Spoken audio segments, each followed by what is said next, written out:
The Daily Purge, going from failure to failure, never losing drive or motivation. Man, how do you do that, right? I mean, I'm sure you've heard of people saying, "Oh, I don't really see life as failure. I don't see failure as life. I don't see," there's a lot of things that people say. There's a lot of motivational quotes. There's a lot of statements. There's people posting memes and all kinds of stuff all about this. Don't let failure set you back. But there's a practical way to think about it too. It's not just some motivational meme. It's hard to do though. It is, because if you're dead set and you're really, like people say, focus on the one thing and make it yours and breathe it, eat it, live it, whatever, and then it'll work. And then if it doesn't work for whatever reason, it may have nothing to do with you. You're sort of like, well, I just did all that stuff. It's hard not to be demotivated. It's hard to see that as something positive, right? I mean, that's hey Mark, hey Daniel, how you doing? All right, fellas, how you doing? And so when I think about this, when I talk about this to people, I was on a podcast not too long ago. They said, "What's one of the failures you had?" And I had to think really, really hard. I'm like, well, what's a failure, right? Like, what's actually a failure? How do I know that I failed? Is it because it didn't work out the way that I wanted to work out? Am I looking at it as a short-term thing? Do I look at it as a long-term thing? How do I know what a failure is? I think it's in our definition of how we believe, how we think, how we follow with our certainty, right? So how, right? Hey, David, how you doing, brother? And it's, for me, it's a simple thing, right? There's a vision that I have of my life, and it's a lifestyle that has everything in it that I want. So it's not just one thing, it's two things or three things. It's not like a house or car. It's a lifestyle of someone who can afford the things that I want, put it that way, or live where I want, or the neighbors that I want to have, and all this kind of stuff. So let me share this one more time. There we go. And now we're done. So my vision is very, very far. Lot of goals in between, targets and benchmarks in between. And then you have the goal at the very end. But there is no end. So if I'm looking at it like that, and it's a cascading effect. So if I do something good, next time I'll do it better. I'm going to add to it and do more or whatever. The same thing goes for failures. So if I look back at single certain spaces in my life, yeah, I had failures. But if I look at my whole life, none of them were failures. So that's how I go into everything that I do. And first of all, it's got to, you have to have integrity. So when you say you're going to do something, you got to do it, period. It's as simple as that. Hey, Jim, how you doing, brother? Adapt and overcome, learn from mistakes, and move on to greater. See that? That's a brother right there. So you got to have integrity. You got to say, yeah, I'm going to do this, and it's going to happen. Hey, Liz, how you doing? Good to see you. And that's where a lot of people fail. Well, I had a failure, didn't work out. Why? Because you didn't do what you said you were going to do. Exactly. No endpoint. You didn't you didn't do what you were going to say to do. You didn't make a commitment to yourself or to the team or to whoever it is that you're working with. And when you make a commitment to yourself, you're not going to make it, and it will be a failure. But when you commit to yourself, you commit to the mission at hand or the vision or whatever it is that you have with the other people in your team, and it doesn't work out, it's not a failure. You understand? Why? Because that's one step closer to where you're going. And if it didn't work out, it wasn't supposed to work out. I'm a firm believer in that. That's why even when I lose stuff, I lost a Rolex one time. I left it in a sunbed, right? And I walked out 2 hours later. I'm like, oh, I forgot my Rolex. And I'm like, oh, we'll go back. Went back. Is it here? No, I thought so. Okay, thanks. And my wife's like, aren't you mad? I'm like, no, I guess I wasn't supposed to be wearing it. You know what I mean? For me, that's not a failure. It's just like, okay, universe is saying, get rid of the Rolex. All right, deal. Done. It's gone, right? And when it comes to business, I mean, there's a lot. I'm sweating. Whew, it's hot in here. I just had some chicken, so a little bit of private information there.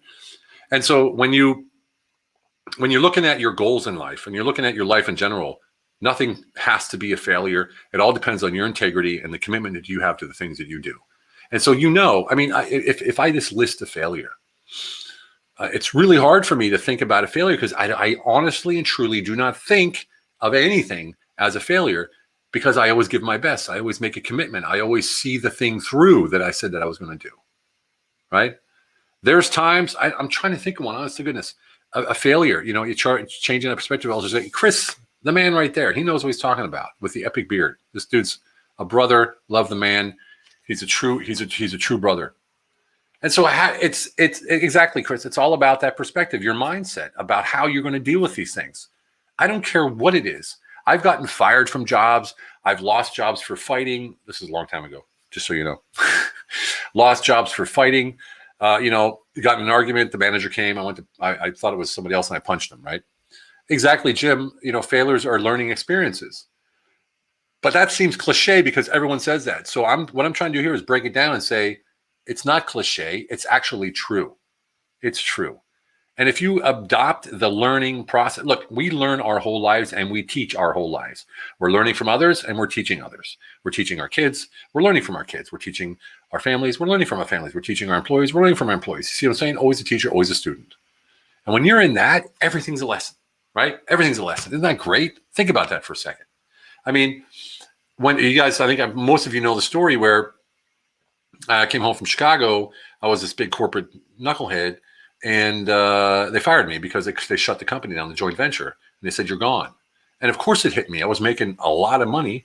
I had a lot of bills to just, put money down on an apartment and stuff. But even then, when I was sitting in my apartment, after everything was gone, money, wife at the time, and job, I was like, all right, I guess I wasn't supposed to have that job. Let's go, move on. And what happened? Within 2 months, I had a best-selling book. You see what I'm saying? That would have never happened. That would have never, and I never planned on writing a book. That would have never have happened if they wouldn't have gotten rid of me. So how can I see that as a failure, right? This is the thing. That book would have never happened if I would have lost belief in myself, if I would have lost the mission, if I would have lost that integrity that I always have to keep my ass moving. Imperfect action. We always talk about it. Imperfect action. Create as you go. You get up every single day, and today is the first day. Every single day. And no, it doesn't get old. Matter of fact, it keeps everything new. You understand? Nothing in the future has to be dictated by your past. Wipe it off. Learn from it and move the F on and create your own new reality. That's how you learn from lessons. That's how you learn from lessons. Yeah, Liz, I know you know that, right? Create as you go. Like our live on Thursday, we'll be creating that as we go, right? It's just what we do. And whatever comes out of that, we're going to create that as we go. But you have certainty in your ability, in your integrity, and in your vision. That's the difference. That's what you need. Because it's hard to create the how when you don't need the how. You just need the certainty that you're getting there. Amen to that, right? Good one, Liz. Good one. All right, short one today. Hope you're doing fantastic. I could get out of the shirt and sweating like crazy. It's like, I don't even know how it is. It's super hot here. Grass is burning. Just cut it. Now it's all like scolding. Anyway, yes, completely trust yourself. Yeah, and you do, Liz. And you see it in your voice. You see it in your presence. You see it in your eyes, in your language, your vernacular. You see it. And people buy certainty, especially in your business, right? Liz is in the investment. Thank you, Jim. You too. Especially in Liz's business, in the investment space and in the real estate space. They're buying certainty. They're not buying your product or investing in your fund. They're investing in you and your certainty. When you get on the phone with somebody, you get on the Zoom call with somebody, you stand in front of somebody. If you're not certain, it's probably not going to happen, or it'll be maybe, okay, I'll give it a shot. But when you're certain, no one's ever asked me for my CV. No one's ever, never. And I've had hundreds of clients. No one's ever asked me, what was your grade in your MBA? What was your MBA in? No one's ever asked me that. I'm 54 at the end of this month, and no one's ever asked me anything about my education, my past, or anything. And I've had some really, really high-end clients. Olivia Newton-John never asked me. Andrea Bocelli, they never asked me. And I was never even, had no experience in the music industry whatsoever. But I was certain, 100% certain in my ability to help them get ahead.